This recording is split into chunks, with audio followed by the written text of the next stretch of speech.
오는 4월 12일 수요일부터 챔피언스 리그가 재개됩니다.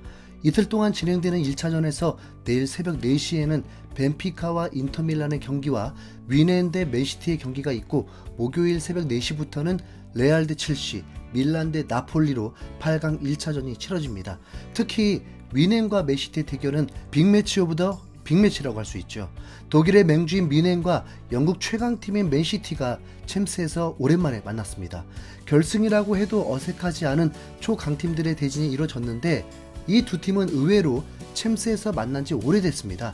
무려 9년 전인 2014년에 조별 예선에서 만났습니다. 당시 조별 리그 2조에서는 위넨이 1위, 맨시티가 2위였는데 두 팀은 서로 1승 1패로 대등한 싸움을 했었죠.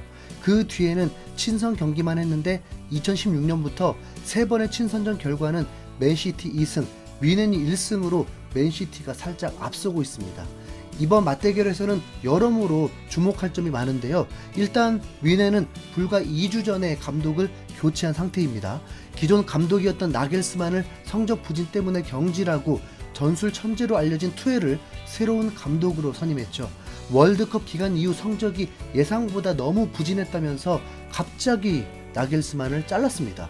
그리고는 바로 투헬을 선임해서 너무 환승이 빠른 거 아니냐는 비판을 듣기도 했습니다. 투헬은 마인츠와 도르트문트에서 이름을 알린 감독이기 때문에 분데스리가에 적응할 시간이 전혀 필요 없는 감독입니다. 어쩌면 홈그라운드와 같은 곳이죠. 투헬 부임 이후 미넨은 리그 2경기에서는 전승이고 컵대회에서는 한번 지면서 2승 1패를 기록하고 있는데요. 이번 맨시티전이야말로 진정한 시험대가 될 걸로 보입니다. 앞서 말씀드린 대로 미넨은 맨시티와 오랜만에 만나는 거지만, 감독인 투헬은 작년까지만 해도 첼시를 맡고 있던 인물이죠. 때문에 과르디올라의 맨시티와 이미 여러 차례 붙었습니다. 투헬과 과르디올라 모두 전술 역량이 세계 최고 수준이지만 첼시와 맨시티의 상대 전적은 의외로 맨시티의 압승이었습니다. 투헬은 과르디올라를 상대로 지금까지 총 10번을 싸웠는데 전적이 3승 1무 6패에 불과해서 패배한 적이 2배나 많습니다. 이 정도면 인간 상성이라고 해도 무리가 없을 정도인데요. 그래서 투헬 감독 역시 경기 전 인터뷰를 통해서 긴장된 마음을 표현했습니다.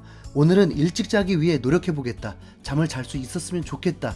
잠을 잘 자는 것도 최고의 준비다. 그러나 특정 생각에 사로잡히게 되면 잠이 잘 안 온다.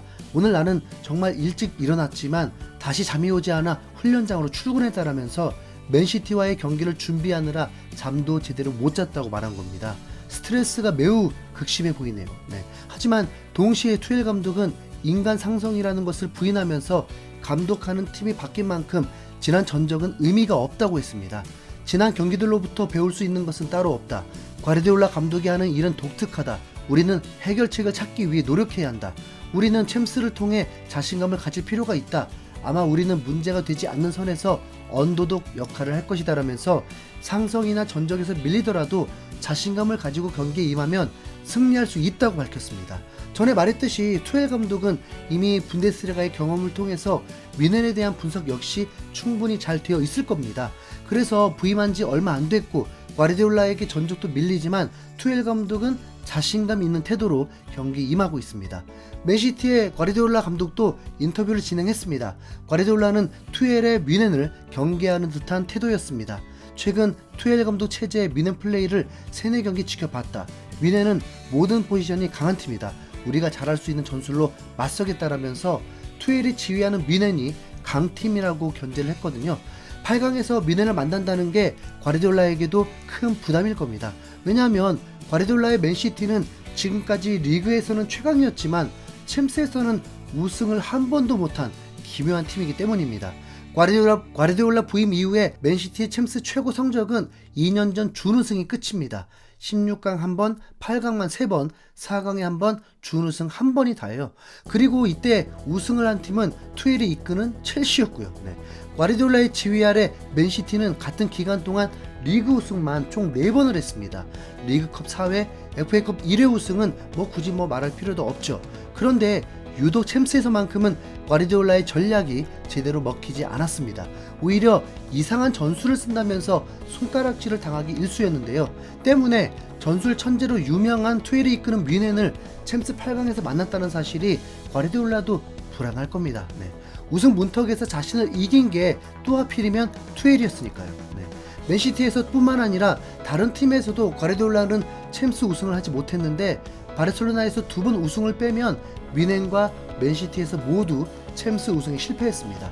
이러한 부분에 대해 과르디올라는 뜬금없이 다른 종목의 선수들이 어떤 성적을 거뒀는지 언급했습니다. 잭 니클라우스는 30-40년 동안 4대 메이저에서 130번 중 18승을 거뒀다. 그는 우승한 것보다 그렇지 못했을 때가 더 많았다라면서 미국 골프계 레전드인 니클라우스를 끌고 들어왔습니다. 니클라우스는 164개 대회에 출전해서 131차례 예선 통과를 했는데 그중 우승을 한 게 18번이고 준우승은 19번을 한 전설입니다. 그런 니클라우스의 전적을 언급하면서 챔스 우승을 못한 것에 대해서 변명을 하려고 했던 겁니다. 과르디올라는 이어서 농구 왕제인 마이클 조던까지 자신의 변명으로 사용했습니다. 4개 있어 농구 종목에서 최고 선수인 조던은 16년 동안 6차례 NBA 우승을 차지했다. 그는 이기는 것보다 진 적이 더 많았다라면서 조던 역시 우승을 많이 놓쳤다면서 자신을 정당화하는 모습이었습니다. 그러나 천하의 과르디올라여도 부정할 수 없는 사실은 바르셀로나 이후 10년 동안 챔스 우승을 못했다는 것입니다. 뮌헨에서 챔스 우승에 실패하고 이후에 부임한 한지 플릭 감독은 비슷한 전력의 뮌헨을 이끌고 챔스 전승 우승을 했다는 점에서 과르디올라의 실수는 두드러집니다. 항상 챔스 무대에서만 가면 이상한 전술을 시도하는 통에 팬들 역시 진저리를 치곤 했죠. 두 팀은 경기 외적으로도 서로 연관이 된 적이 있는데 맨시티에 있던 칸셀루가 감독인 과르디올라와의 불화로 뮌헨으로 임대를 간 겁니다. 만약 칸셀루가 출전하게 된다면 자신과 싸웠던 과르디올라에게 복수를 하려고 할 수도 있겠는데요. 뮌헨과 맨시티를 모두 맡았던 과르디올라 감독의 경력이나 챔스 결승에서 맨시티를 꺾었던 장본인인 투엘 감독의 존재, 맨시티에서 감독과 불화를 겪었던 칸셀루의 복수전까지 흥미로운 요소들이 참 많은데요. 맨시티 팬들은 의외로 많이 불안해하고 있었습니다. 아무래도 지난 임기 동안 챔스만 가면 이상 행동을 한 역사가 있기 때문이겠죠. 제발 부탁이니까 이번에는 이상한 전술을 시도하지 말아줘. 하던 대로만 하자. 혼란이 복귀하자마자 멀티골을 넣었어. 분위기 좋으니까 이대로만 가면 된다. 맨시티 최대 불안 요소는 과르디올라야. 나는 항상 과르디올라를 믿지만 챔스에서는 아니야. 또 이상한 짓 하는 거 아니지? 혼란이 있다면 과르디올라의 이해할 수 없는 전술도 잘 먹힐 거야. 내가 왜 이렇게 긴장하는지 모르겠네. 왜 꼭 질 것 같은 기분이 들지? 양팀 감독의 인터뷰를 들으니까 긴장감이 더 고조되고 있어. 2년 전에 투엘의 첼시가 맨시티 우승을 막았지. 이번에도 그럴까봐 두려워. 나는 지금 엄청나게 긴장하고 있어. 제발 맨시티 이겨라. 리그 우승보다 챔스 우승이 훨씬 간절하다고. 과연 맨시티 팬들의 걱정처럼 과르디올라 감독이 또 새로운 시도로 과거의 실패를 재현할지 아니면 이번에도 투엘 감독이 천재적인 전술로 맨시티를 막을지 정말 기대되는 경기네요. 그래도 개인적으로 맨시티 한 표 던져봅니다. 이상 흰수염고래였습니다. 감사합니다.